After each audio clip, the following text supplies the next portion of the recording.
اس لحاظ سے یہ وقت، یہ عمر بہت ہی چھوٹی ہے. ہر گزرتا لمحہ آخری لمحہ ہے جو کبھی واپس نہیں آئے گا. اسی میں کرنا ہے جو کچھ بھی اچھا کرنا ہے. اپنے اندر کی اصلاح، اپنے اخلاق کی اصلاح، اس کا یہی وقت ہے. ہمارے اندر خوف اور محبت کے جذبات رکھے گئے ہیں تاکہ ان کو اپنے رب کے لیے وقف کر دیں، اور جو لوگ ایسا کریں وہی اپنی زندگی میں بہترین انعام پائیں گے. رب کا خوف کیا ہے کہ اس کو اس دنیا میں نہ دیکھتے ہوئے بھی اس طرح جئیں جیسے کہ ہم اس کو دیکھ رہے ہیں. ہر طرف ہمیں اس کی قدرت کے کرشمے نظر آنے لگیں. دل ہر لمحہ اس کی یاد سے معمور ہو، اس کو اپنے قریب پائیں. حقیقی کامیابی یہی ہے کہ اس دنیا میں اس طرح جئیں کہ مرنے کے بعد اللہ کے انعام کے مستحق قرار پائیں.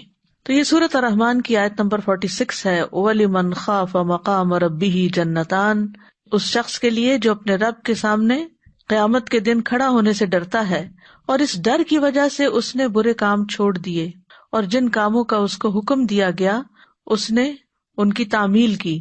تو ایسے شخص کے لیے 2 جنتیں ہیں جن کے برتن، زیورات، عمارتیں اور ان میں تمام چیزیں جو ہیں وہ سونے کی ہوں گی. ایک جنت ان کو اس امر کی جزا کے طور پر عطا کی جائے گی کہ انہوں نے منع کیے ہوئے کاموں کو چھوڑ دیا تھا، اور دوسری جنت نیکیوں کی جزا ہوگی. تو بنیادی طور پر انسان جو اپنے رب کے سامنے کھڑا ہونے سے ڈرتا ہے وہ دراصل اللہ کی نگرانی سے ڈرتا ہے، اور جب وہ اللہ کی نگرانی سے ڈرتا ہے تو پھر وہ اچھے کام بھی کرتا ہے جو اللہ کو پسند ہیں، اور جو اللہ کو پسند نہیں ان کاموں کو چھوڑ دیتا ہے. جہاں تک اللہ کے سامنے کھڑے ہونے کا تعلق ہے تو ہم سب جانتے ہیں کہ قیامت کے دن ساری مخلوق اپنے رب کے سامنے کھڑی ہوگی. یوم یقوم الناس لرب العالمین. اور اللہ کے سامنے کھڑے ہونے سے ڈرنا کچھ چیزوں کو ہم پر لازم بھی کرتا ہے. نمبر 1، اللہ سے ملاقات پر ایمان لانا. یعنی اس میں پہلی چیز جو پائی جاتی ہے وہ یہ ہے کہ ہم اللہ سے قیامت کے دن ملاقات کریں گے، تو اس کا یقین ہونا جو ہے یہ بڑا ضروری ہے. دوسرے یہ حرام کاموں سے بچنا اور نیک اعمال کرنا. تیسرے یہ کہ اللہ کے سامنے کھڑے ہونے کے ڈر سے فرائض ادا کرنا.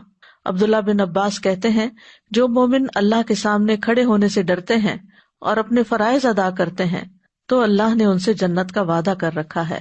گناہ کا ارادہ کرنے کے بعد اللہ کی یاد کی وجہ سے گناہ چھوڑ دینا، یعنی وَلِمَنْ خَافَ مَقَامَ رَبِّهِ، یعنی اس کو خیال آ جاتا ہے کہ مجھے تو اپنے رب کے سامنے کھڑے ہونا ہے، اپنے رب سے ملاقات کرنا ہے، تو میرا کیا بنے گا.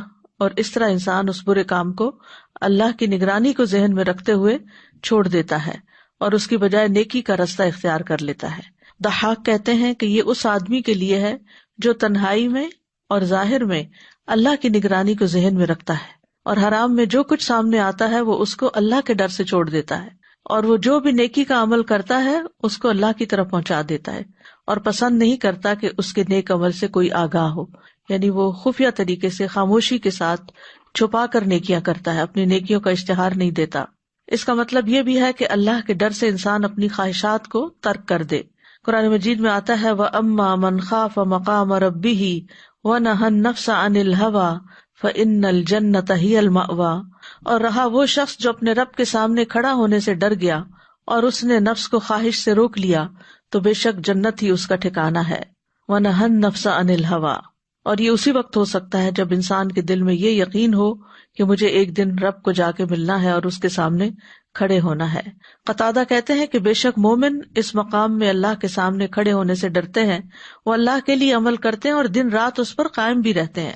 حسن بصری کہتے ہیں کہ انہوں نے اللہ کی اطاعت کی، یعنی یہ وہ لوگ ہیں جو اللہ کی اطاعت کرتے ہیں اور اس میں خوب محنت کرتے ہیں اور ڈرتے رہتے ہیں کہ کہیں ان کے اعمال ریجیکٹ نہ کر دیے جائیں، یعنی اللہ تعالیٰ کہیں ان کو پسند نہ کرے اور قبول نہ کرے، تو اس بات کا انہیں بہت ڈر ہوتا ہے. وہ کہتے ہیں کہ مومن احسان اور خشیت جمع کرتا ہے، یعنی عمل میں احسان کا رویہ اختیار کرتا ہے اور دوسری طرف نیکی کرنے کے باوجود ڈرتا رہتا ہے. اور منافق بدعملی اور بے خوفی کو جمع کرتا ہے، عمل بھی کچھ نہیں کرتا اور ڈرتا بھی نہیں ہے. لیکن مومن اس کے برعکس اپنے گناہوں سے ڈرتا رہتا ہے. عبداللہ بن مسعود کہتے ہیں کہ مومن اپنے گناہوں کو ایسے سمجھتا ہے کہ وہ ایک پہاڑ کے دامن میں بیٹھا ہے کہ کہیں پہاڑ اس پر گر نہ جائے، اور فاجر اپنے گناہوں کو ایسے سمجھتا ہے کہ ناک پر مکھی بیٹھی اور اس نے ہاتھ سے اڑا دی، یعنی کوئی بات ہی نہیں، بڑے سے بڑا غلط کام کر کے کیئر لیس ایٹیٹیوڈ، اور اس پر نہ ڈرنا، نہ توبہ کرنا اور نہ اس سے باز آنا. حقیقت یہ ہے کہ مومن کا خوف جنت میں پہنچ کر ہی ختم ہوگا. اس سے پہلے کے سارے مرحلے، خواہ وہ دنیا میں رہتا ہو، خواہ وہ قبر کی زندگی ہو، خواہ وہ حشر ہو، وہ ہمیشہ اللہ سے ڈرتا ہی رہتا ہے۔ معاذ بن جبل کہتے ہیں کہ مومن کا خوف اس وقت تک سکون نہیں پائے گا جب تک وہ جہنم کے پل کو اپنے پیچھے نہیں چھوڑ دے گا، یعنی پل صراط کو جب تک کراس نہیں کر جائے گا اور جنت میں پہنچ نہیں جائے گا، اس کا ڈر نہیں ختم ہوگا۔ اسی طرح اگر کوئی شخص گناہگار ہے لیکن اللہ سے ڈر جاتا ہے اور توبہ کر لیتا ہے تو اس کے لیے بھی یہ خوشخبری ہے۔ جنت کے 2 باغوں کے بارے میں آتا ہے کہ 2 باغ چاندی کے ہیں اور 2 سونے کے ہیں۔ رسول اللہ صلی اللہ علیہ وسلم نے فرمایا جنت میں 2 باغ چاندی کے ہوں گے جن کے برتن اور تمام دوسری چیزیں چاندی کی ہوں گی، اور 2 سونے کے باغ ہوں گے جن کے برتن اور تمام دوسری چیزیں سونے کی ہوں گی۔ اب ہر ایک کو اپنے مرتبے کے مطابق وہ 2 باغ ملیں گے جس کا وہ مستحق ہوگا، لیکن اس کے لیے اللہ کا خوف، اللہ کا ڈر ضروری ہے۔ خوف کا لفظی مطلب ہوتا ہے گھبرانا، ڈرنا، اور اصطلاحی معنوں میں کسی ظنی یا یقینی علامت کی وجہ سے کسی ناپسندیدہ چیز کے واقع ہونے کی توقع رکھنا، کہ کوئی ناپسندیدہ چیز نہ پیش آ جائے، اور اس کی ضد امن ہے، اور اس کو دنیاوی اور اخروی دونوں کاموں میں استعمال کیا جاتا ہے۔ جرجانی کہتے ہیں خوف سے مراد کسی ناپسندیدہ چیز کے واقع ہونے کی توقع رکھنا ہے۔ ایک اور قول ہے خوف والی چیز کو یاد کرنے سے دل کا بے چین ہو جانا اور حرکت کرنا۔ ایک اور قول یہ ہے کہ دل کا اس بات سے ڈر جانا کہ کہیں اس کو ناپسندیدہ چیز نہ پہنچ جائے اور پسندیدہ چیز اس سے چلی نہ جائے، یعنی دونوں طرح کا ڈر ہوتا ہے کہ کہیں کوئی مس ہیپ نہ ہو جائے اور کہیں جو میرے پاس نعمتیں ہیں ان کا زوال نہ ہو جائے۔ خوف کی کئی قسمیں ہیں۔ خوف کے لیے لفظ خوف استعمال ہوتا ہے، اشفاق ہوتا ہے، خشیت ہوتی ہے، وجل ہوتا ہے، رہبت، ہیبت، یہ سارے الفاظ جو ہیں ملتے جلتے ہیں اور قرآن مجید میں استعمال بھی ہوئے ہیں۔ تو خوف سے مراد یہاں دل کا بے قرار ہونا اور حرام کا ارتکاب کرنا یا واجب چھوڑ دینے کے یا مستحب کاموں میں کوتاہی کرنے کی وجہ سے اللہ سے سزا کا خوف رکھنا، کہ اگر میں نے غلط کیا یا جو کرنا چاہیے وہ نہیں کیا یا پسندیدہ کاموں میں کوتاہی کی تو پھر میرا کیا بنے گا۔ اشفاق وہ ڈر ہوتا ہے کہ انسان ڈرتا ہے کہ اللہ نیک عمل قبول نہیں کرے گا، پھر نفس حرام کاموں سے رک جاتا ہے اور بھلائی کے کاموں کی طرف جلدی کرتا ہے۔ خشیت جو ہے یہ خوف سے زیادہ خاص ہے۔ خشیت اللہ کا ایسا خوف ہے جس کے ساتھ اللہ جل وعلا کی صفات کا علم ہوتا ہے، اسی لیے کہا جاتا ہے انما یخشی اللہ من عبادہ العلماء، کہ اللہ سے تو اس کے بندوں میں سے صرف جاننے والے ہی نہیں، جو اللہ کی معرفت رکھتے ہیں، اللہ کو پہچانتے ہیں، وہی ڈرتے ہیں۔ صحیح حدیث میں آتا ہے رسول اللہ صلی اللہ علیہ وسلم نے فرمایا خبردار، اللہ کی قسم میں تمہاری نسبت اللہ سے زیادہ ڈرنے والا ہوں اور تم سب سے زیادہ تقوی رکھنے والا ہوں۔ وجل کہتے ہیں دل کی کپاہٹ کو، اور ایسی ہستی کو یاد کر کے ٹکڑے ٹکڑے ہو جانا جس کی سلطنت اور اس کی سزا سے خوف کھایا جاتا ہو، یعنی سخت ڈر کسی بڑی ہستی کا کہ جس سے یہ ہوگا کہ انسان کا دل پاش پاش ہونے لگے۔ رہبت کہتے ہیں ناپسندیدہ چیز سے بھاگ جانے کو، اور ہیبت کہتے ہیں وہ خوف جس کے ساتھ اس ہستی کی تعظیم اور بڑائی ملی ہوئی ہو۔ ابن قیم کہتے ہیں پس عام مومن خوف رکھتے ہیں، اور علماء اور اللہ کی معرفت رکھنے والے خشیت رکھتے ہیں، اور اللہ سے محبت کرنے والے ہیبت رکھتے ہیں، اور اللہ کے مقربین اللہ کی تعظیم کرتے ہیں۔ عام لوگ ڈرتے ہیں، علماء معرفت رکھنے والی خشیت رکھتے ہیں، اور اللہ سے محبت کرنے والے ہیبت کا شکار ہوتے ہیں، یعنی اللہ تعالیٰ کی تعظیم بھی ہوتی ہے لیکن ہیبت اور اللہ کے جو مقربین ہوتے ہیں وہ ڈر کے ساتھ ان کے اندر اللہ کی عظمت کا احساس ہوتا ہے۔ اور جتنا انسان کے دل میں اللہ کی معرفت کا علم ہوتا ہے اتنا ہی اس کے دل میں اللہ کا خوف اور خشیت ہوتی ہے۔ تو اللہ سبحانہ تعالیٰ سے ڈرنے کے 2 مقامات ہیں، ایک ہے عام لوگوں کا خوف اور ایک ہے صاحب معرفت کا خوف۔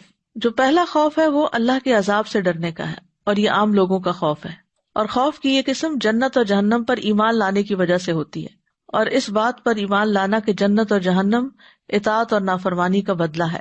نمبر 2، اللہ کو پہچاننے والوں کا خوف، یہ ہے اللہ کی ذات سے خوف کھانا، کیونکہ ان کو یہ 3 لفظ ہی کافی ہیں، وَيُحَذِّرُكُمُ اللَّهُ نَفْسَهُ، اللہ تمہیں اپنے آپ سے ڈراتا ہے۔ یہی وجہ ہے کہ حدیث میں آتا ہے، حضرت عائشہ کہتی ہیں کہ نبی صلی اللہ علیہ وسلم نے کوئی کام کیا اور لوگوں کو بھی وہ کرنے کی اجازت دی، لیکن کچھ لوگوں نے اس سے پرہیز کرنا اچھا خیال کیا۔ ان کا یہ رویہ نبی صلی اللہ علیہ وسلم کو پہنچا تو آپ نے خطبہ دیا، اللہ کی حمد و ثنا بیان کی، پھر فرمایا ان لوگوں کو کیا ہو گیا ہے جو اس کام سے پرہیز کرتے ہیں جسے میں نے خود کیا ہے۔ اللہ کی قسم میں اللہ کو ان سے زیادہ جاننے والا ہوں اور ان سب سے زیادہ اللہ سے ڈرنے والا ہوں۔ اور اللہ تعالیٰ کا فرمان ہے انما یخشی اللہ من عبادہ علماء کہ اللہ سے تو اس کے بندوں میں سے صرف جاننے والے ہی ڈرا کرتے ہیں، کیونکہ جب ان کے لیے اپنے رب کی معرفت اور اس کے اسماء و صفات کی تکمیل ہو جاتی ہے تو وہ دل پر خوف کے طور پر اثر انداز ہوتی ہے، پھر یہ خوف اعضاء پر عمل کی صورت میں آتا ہے۔ یعنی جب وہ اپنے رب کی معرفت حاصل کر لیتے ہیں، پہچان جاتے ہیں، تو پھر ان کے اوپر ایسا ڈر آتا ہے جو عمل میں بدل جاتا ہے، وہ صرف ڈر نہیں رہتا۔ ابن رجب کہتے ہیں کہ واجب خوف کی مقدار وہ ہے جو انسان کو فرائض کے ادا کرنے اور حرام کاموں سے بچنے پر آمادہ کر دے۔ یعنی اتنا خوف ہر ایک کے اندر ہونا چاہیے کہ جس کی وجہ سے انسان اپنے فرائض پورے کرے اور حرام کاموں سے بچے۔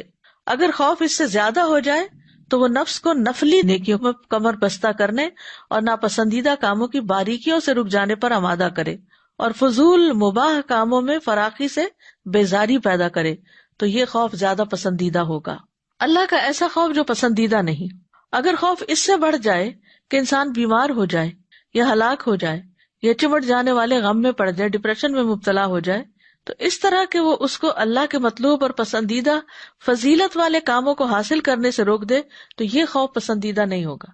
یعنی اللہ کا وہ ڈر پسندیدہ ہے جس کے بعد انسان کیا کرتا ہے؟ اللہ کی عبادت میں لگ جاتا ہے، اور وہ خوف ناپسندیدہ ہے کہ جس کی وجہ سے وہ کچھ کرنے کے قابل نہیں رہتا۔ ابن قیم کہتے ہیں کہ قابل تعریف اور سچا خوف وہ ہوتا ہے جو انسان اور اللہ عز و جل کی حرام کردہ چیزوں کے درمیان حائل ہو جائے، ان کے درمیان حائل ہو جائے۔ بس اگر یہ خوف اس سے آگے بڑھ جائے تو پھر خطرہ ہے کہ مایوسی اور نا امیدی پیدا ہو جائے گی۔ ابو عثمان کہتے ہیں کہ سچا خوف وہ ہے کہ ظاہری اور باطنی گناہوں سے بچ جانے پر آمادہ کرے۔ یعنی اصل خوف کیا ہے کہ انسان سامنے اور چھپ کے کہیں بھی غلط کام نہ کرے۔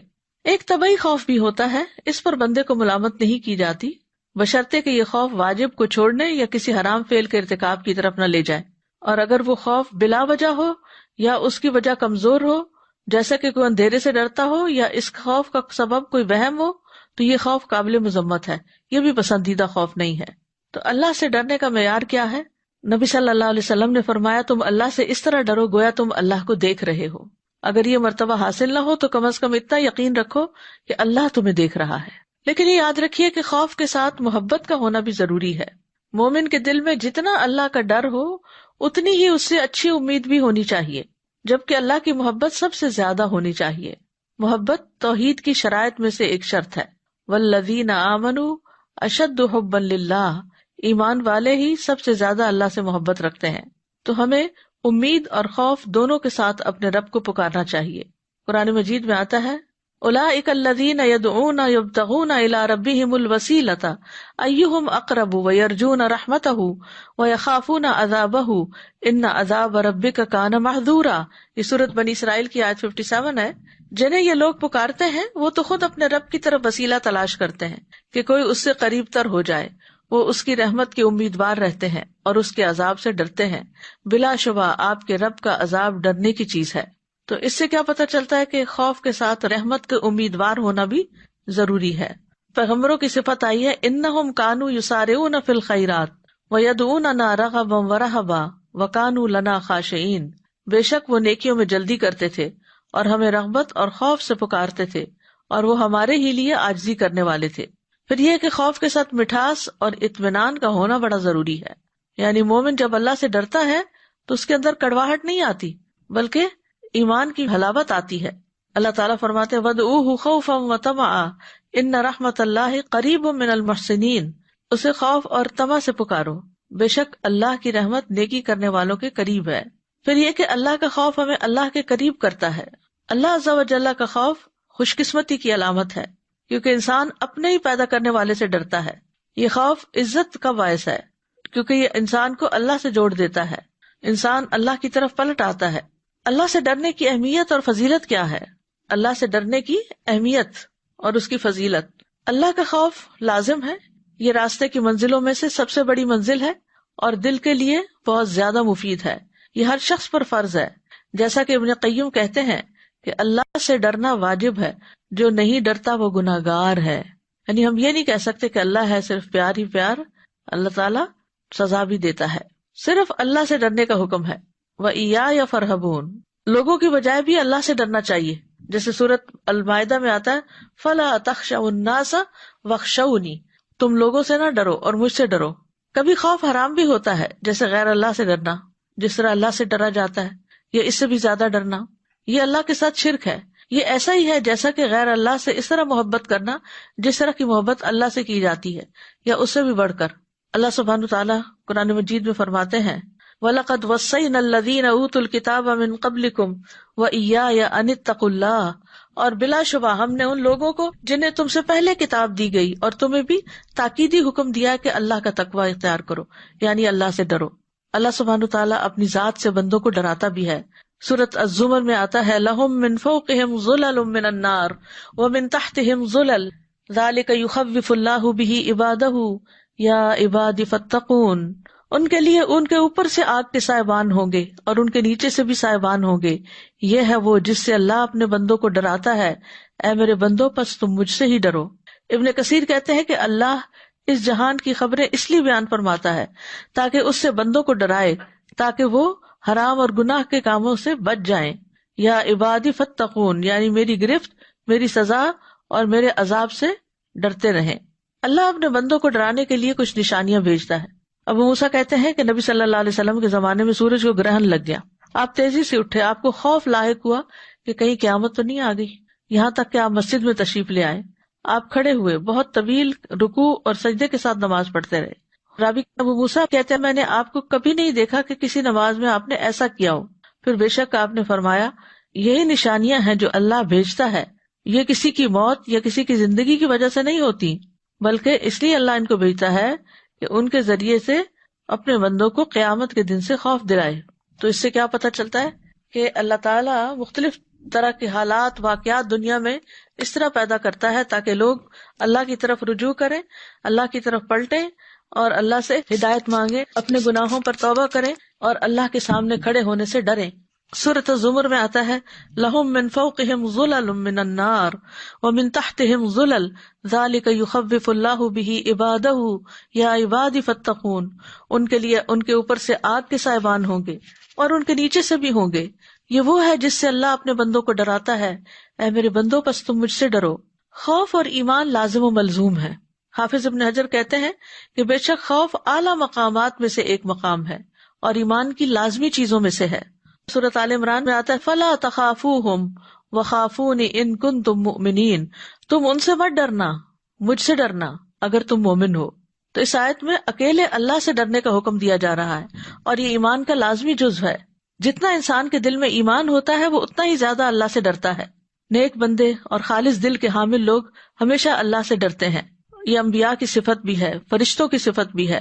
سورۃ النحل میں آتا ہے وَلِلَّهِ يَسْجُدُ مَا فِي السَّمَاوَاتِ وَمَا فِي الْأَرْضِ مِن دَابَّةٍ وَالْمَلَائِكَةُ وَهُمْ لَا يَسْتَكْبِرُونَ يَخَافُونَ رَبَّهُم مِّن فَوْقِهِمْ وَيَفْعَلُونَ مَا يُؤْمَرُونَ، اور اللہ ہی کے لیے سجدہ کرتی ہے ہر وہ چیز جو آسمانوں اور زمین میں ہے، کوئی بھی چلنے والا جانور ہو اور فرشتے بھی، وہ تکبر نہیں کرتے، وہ اپنے رب سے جو ان کے اوپر ہے ڈرتے ہیں اور وہ کرتے ہیں جو انہیں حکم دیا جاتا ہے۔ تو اس ڈر کا اصل مقصد کیا ہے کہ بندے کے اندر نیکی کے کاموں کی طرف رغبت پیدا ہو اور برائیاں چھوڑنے کا خوف پیدا ہو۔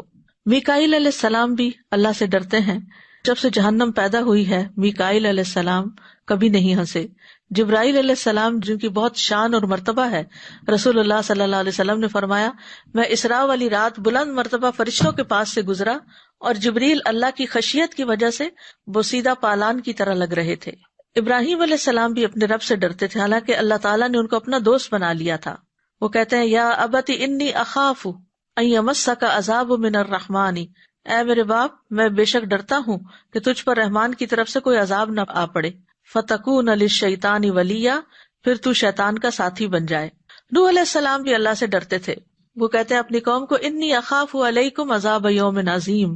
ہود علیہ السلام بھی یہ کہتے ہیں انی اخاف علیکم عذاب یوم عظیم۔ شعیب علیہ السلام بھی اپنی قوم سے یہ کہتے ہیں وانی اخاف علیکم عذاب یوم محیط۔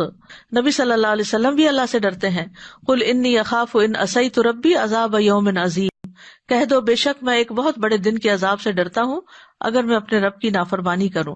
حضرت عائشہ کہتی ہیں میں نے رسول اللہ صلی اللہ علیہ وسلم کو کبھی اس طرح کھل کر ہنستے نہیں دیکھا کہ آپ کا حلق نظر آ جائے، بلکہ آپ صرف اسمائل کرتے تھے، تبسم فرماتے، اور جب بھی بادل یا ہوا دیکھتے تو خوف آپ کے چہرے پر پہچانا جا سکتا تھا۔ حالانکہ آپ اللہ کے رسول تھے. تو میں نے آپ سے عرض کیا یا رسول اللہ، جب لوگ بادل دیکھتے تو خوش ہوتے ہیں، یہ امید رکھتے ہوئے کہ اس سے بارش برسے گی، لیکن میں آپ کو دیکھتی ہوں کہ آپ بادل دیکھتے ہیں تو ناگواری کا اثر آپ کے چہرے پر ہوتا ہے. تو آپ نے فرمایا اے عائشہ، مجھے یہ چیز بے خوف نہیں کرتی کہ اس میں عذاب نہ ہو. یعنی ہو سکتا ہے کہ اسی لپٹے ہوئے بادلوں کی تہوں کے اندر سے کوئی عذاب نہ آ جائے. ایک قوم عاد ہوا کے ساتھ عذاب دی گئی تھی، انہوں نے جب عذاب دیکھا تو بولے یہ تو بادل ہے جو ہم پہ برسے گا. پھر متقین کی صفات میں سے ہے الذین یخشون ربہم بالغیب، کہ وہ اپنے رب سے غائبانہ طور پہ ڈرتے ہیں. ابن رجب کہتے ہیں کہ اللہ کی قسم، اللہ نے مخلوق کو اس لیے پیدا کیا تاکہ وہ اس کو پہچانے، یعنی اللہ کو، اس کی عبادت کریں اور اس سے ڈریں. اللہ نے اپنی عظمت اور بڑائی پر دلائل مقرر کر دیے ہیں تاکہ لوگ اس سے ڈریں اور اس کی تعظیم کرتے ہوئے اس کا خوف کریں. اور ان کے لیے اللہ نے اپنے عذاب کی شدت اور اپنی سزا کے مقام کو بیان کیا ہے، اور جو اللہ کی نافرمانی کرنے والے لوگوں کے لیے تیار کر رکھا ہے تاکہ وہ اس سخت عذاب والے گھر سے نیک اعمال کی وجہ سے بچ جائیں. رسولوں کے بھیجے جانے کا مقصد بھی کیا ہے؟ انذار اور تبشیر کرتے ہیں وہ، تو وہ بھی ڈرانے والے ہیں، لوگوں کو خبردار کرنے والے ہیں. راغب اصفہانی اپنی کتاب مفردات میں کہتے ہیں کہ انذار ایسی چیز کی خبر دینے کو کہتے ہیں جس میں خوف زدہ کیا گیا ہو، یعنی ایسی خبر جس سے خوف دلایا گیا ہو، اور تبشیر ایسی خبر دینا جس میں خوشی ہو. تو اللہ کا قرب پانے کے لیے ضروری ہے کہ انسان اللہ سے ڈرے بھی. فرمایا ان اکرمکم عند اللہ اتقاکم، اللہ کے نزدیک سب سے زیادہ عزت والا وہی ہے جو تم میں سب سے زیادہ ڈرنے والا ہے. مقرب لوگوں کے اندر خوف کی کثرت ہوتی ہے، شدت ہوتی ہے. امام ابن قیم ایک مثال سے بات سمجھاتے ہیں اپنی کتاب مدارج السالکین میں کہ اللہ عز و جل کی طرف سفر کرنے والے کے دل کی مثال ایسی ہے جیسا کہ کوئی پرندہ ہو. اللہ کی محبت اس کا سر اور اللہ کا خوف اس کی رحمت کی امید، اور اسے دو پر ہوں. پھر سر اور دونوں پر سلامت ہوں گے تو پرندے کی اڑان بھی عمدہ ہوگی. ٹھیک ہے، یعنی جو اللہ کی پہچان کرتا ہے، اللہ کی معرفت رکھتا ہے، تو وہ ایسا ہے جیسے کوئی پرندہ ہوتا ہے، پرندہ اڑ کے جا رہا ہے، تو اسے اللہ کی محبت بھی ہوتی ہے، اللہ کا خوف بھی ہوتا ہے، اور اللہ کی رحمت سے امید بھی ہوتی. تو تین چیزیں ہو گئی، محبت، خوف اور امید. کہتے اگر سر کاٹ دیا جائے تو پرندہ مر جائے گا، اور اگر اس کے بازو کھو جائے تو ہر شکاری اور ہر توڑ پھوڑ کرنے والے کا نشانہ بن جائے گا. اللہ کی محبت سے مراد اس کا سر ہے، تو سر کاٹ دیا، محبت ختم، پرندہ ہی مر جائے گا. اس کی خوف اور اس کی رحمت کی امید اس کے دونوں پر ہیں، اگر یہ نہ رہے تو وہ اڑ ہی نہیں سکتا. اور پھر اگر یہ سب چیزیں سلامت ہوں گی تو پرندے کی اڑان بہتر ہوگی، یعنی اطاعت تیز تر ہوگی. سلف صالحین بھی اللہ سے ڈرا کرتے تھے. حضرت عمر کہتے ہیں کہ اگر کوئی آسمان سے اعلان کرنے والا اعلان کرے کہ اے لوگو تم سب لوگ جنت میں جا رہے ہو، صرف ایک آدمی نہیں جائے گا، تو مجھے ڈر ہوگا کہ کہیں وہ میں ہی نہ ہوں. ابن عمر کہتے ہیں کہ عمر رضی اللہ عنہ کا سر میری ران پہ تھا جب وہ فوت ہوئے، تو انہوں نے مجھے کہا میرا سر نیچے رکھ دو، تو میں نے ان کا سر زمین پر رکھ دیا. پھر انہوں نے کہا اگر اللہ مجھ پر رحم نہ کرے تو میرے اور میری ماں کے لیے بربادی ہو، یعنی اللہ کی رحمت ہوگی تو ہی ہم پار لگیں گے. اللہ کے خوف کے فائدے کیا ہیں؟ نمبر 1، کامیابی ملتی ہے، دنیا میں بھی آخرت میں بھی. پھر نجات ملتی ہے. رسول اللہ صلی اللہ علیہ وسلم نے فرمایا 3 چیزیں نجات دینے والی ہیں، جن میں سے ایک چھپے اور ظاہر، اللہ کا ڈر، اللہ کی خشیت. پھر اللہ کے ڈر کی وجہ سے گناہ چھوڑنے پر نیکی لکھ دی جاتی ہے. اللہ کے خوف سے بہنے والے آنسو جو ہیں وہ اللہ تعالیٰ کو بہت زیادہ پسند ہیں. فرمایا اللہ کے نزدیک 2 قطروں اور 2 نشانوں سے زیادہ کوئی چیز محبوب نہیں. ایک وہ قطرہ جو اللہ کے خوف سے آنسو بن کر نکلے، یعنی جو اللہ کے ڈر سے روتا ہے انسان، تو اس کا یہ آنسو گرتا ہے اللہ تعالیٰ کو بہت محبوب ہے. اور دوسرا وہ خون کا قطرہ جو اللہ کی راہ میں بہہ جائے. پھر اللہ سے ڈرنے والوں کے لیے وعدہ کیا گیا کہ انہیں زمین پر اقتدار ملے گا.